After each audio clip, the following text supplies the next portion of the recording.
गिरिडीह के डमरगुरहा में अवैध खनन के खिलाफ ग्रामीणों ने जोरदार प्रदर्शन किया है। ग्रामीणों ने प्रशासन से अवैध बालू के उत्खनन पर रोक लगाने की मांग की है। पूर्व जिला परिषद सदस्य राजेश यादव ने कहा कि स्थानीय जरूरतों को पूरा करने के लिए बालू खनन की अनुमति है, लेकिन इसका अवैध तरीके से बिहार में निर्यात किया जा रहा है। अवैध बालू खनन से न केवल स्थानीय लोगों को नुकसान हो रहा है, बल्कि इससे पर्यावरण भी प्रभावित हो रहा है। ग्रामीणों का कहना है कि प्रशासन से कई बार शिकायत कर चुके हैं, लेकिन अब तक कोई कार्रवाई नहीं हो पाई है। प्रशासन ने तत्काल कोई कार्रवाई नहीं की तो उग्र आंदोलन के लिए मजबूर होना पड़ेगा।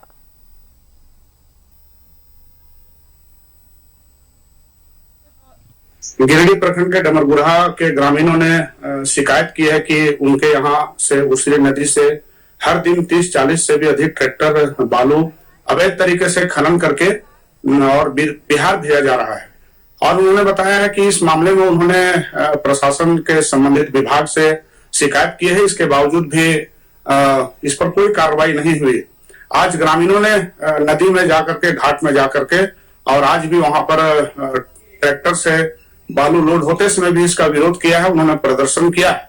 हम प्रशासन से मांग करते हैं कि जल जंगल जमीन की जो लूट इस तरीके से हो रही है, नदी के बालू की जो लूट हो रही है, इस पर प्रशासन को अविलंब रोक लगाना चाहिए।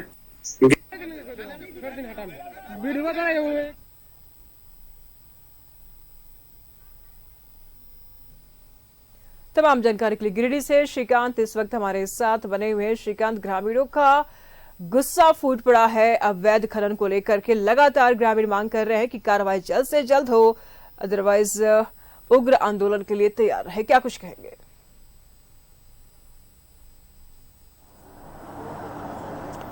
जी देखिए, जिस तरीके से ग्रामीणों का आक्रोश आज फूटा है, लाजमी है छोटे छोटे कामों के लिए बालू की उपलब्धता अपने जिले में नहीं हो रही है जी। लोगों को अपने घर के पास बालू के लिए दुगनी कीमत देनी पड़ रही है, लेकिन बालू जो है, जो ये डमरागुरा नदी के पास से ये मामला आया, जहां पर बेंगाबाद के रास्ते होते हुए ये बातें जो बताई जा रही हैं, सूचना अभी तक आ रही है, हालांकि पुष्टि नहीं है कि ये सारे बालू को बिहार भेज दिया जाता है।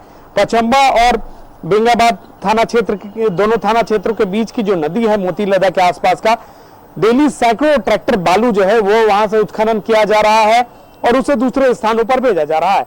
वहीं दूसरी तरफ का अगर आप बात करेंगे तो पीटाण थाना क्षेत्र का जो भी इलाका है, जो नदी है, उनसे बालू का उठाव करके वो बालू धनबाद पहुंचा दिया जाता है। सर्रा नदी है, सर्रा नदी के उस पार जो है सीधे धनबाद प्रवेश कर जाता है सैकड़ों ट्रैक्टर बालू।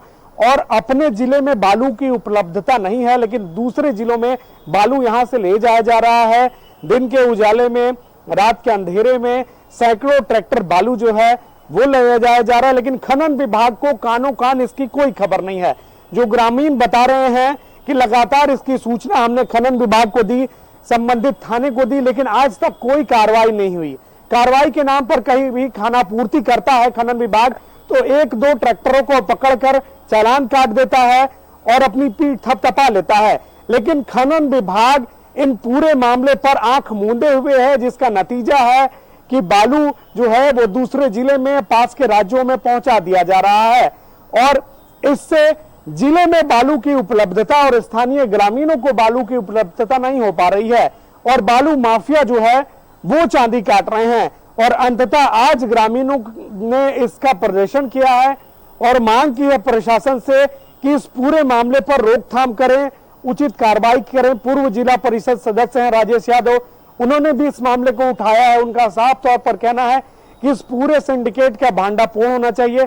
जो बॉर्डरिंग इलाके वाले क्षेत्र हैं, चाहे वो धनबाद से सटा हुआ इलाका हो या फिर इधर बिहार से सटे हुए इलाके हो, इनमें दिन के उजाले के साथ साथ रात के अंधेरे में बालू की तस्करी लगातार जारी है।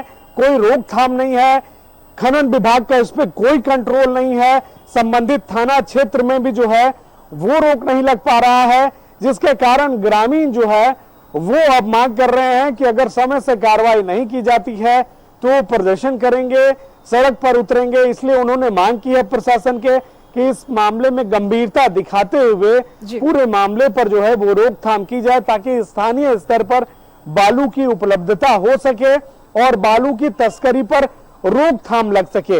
अब देखना यह है इस मामले में कि क्या कहीं फिर 2-4 ट्रैक्टरों को पकड़कर जब्त कर खानापूर्ति की जाती है या इस पूरे अवैध कारोबार पर लगाम लगाया जाता है। क्योंकि बड़े पैमाने पर रात के अंधेरे में या अहले सुबह जैसे ही सूर्य उगता है वैसे एक लंबी कतार लगती है ट्रैक्टरों की, जो अंधाधुंध जो है बालू की ढुलाई की जाती है, और जिससे नदियों को तो नुकसान हो ही रहा है, पर्यावरण को नुकसान हो रहा है। कई स्थानों पर हम ये भी देखते हैं कि जो नदी में पुल पुलिया हैं, ठीक पुल पुलिया के नीचे जो पिलर हैं उसके समीप से बालू का उठाव किया जाता है, जिससे जो पुल पुलिया हैं आवागमन के लिए बनाए गए, जो लोगों की सुविधा के लिए बनाए गए पुल हैं, उनके ऊपर भी खतरा कहीं ना कहीं मंडराने की संभावना बनी रहती है। तो उम्मीद है कि प्रशासन इस मामले में जल्द कार्रवाई करेगा, लेकिन यह देखने वाली बात है कि कार्रवाई आखिर कब तक होती है। आज आपने वीडियो के माध्यम से भी देखा कि किस तरीके से लोग मांग कर रहे हैं कार्रवाई की, और स्थानीय स्तर पर बालू की किल्लत जो है वो सामने आती है और उसके लिए लोग परेशान हैं। और दूसरी तरफ जो तस्वीर सामने आ रही है वो तस्वीर साफ नजर आ रही है कि किस तरीके से बालू जो है वो दूसरे स्थानों पर, दूसरे जिलों में पहुंचा दिया जा रहा है। अब देखना यह है कि खनन विभाग इस पर क्या कार्रवाई करता है, संबंधित थाना इस पर क्या कार्रवाई करता है। बिल्कुल नजर बना रखिएगा श्रीकांत, लगातार हम आपसे जानकारी लेते रहेंगे। फिलहाल बहुत बहुत शुक्रिया आपका तमाम जानकारियों के लिए।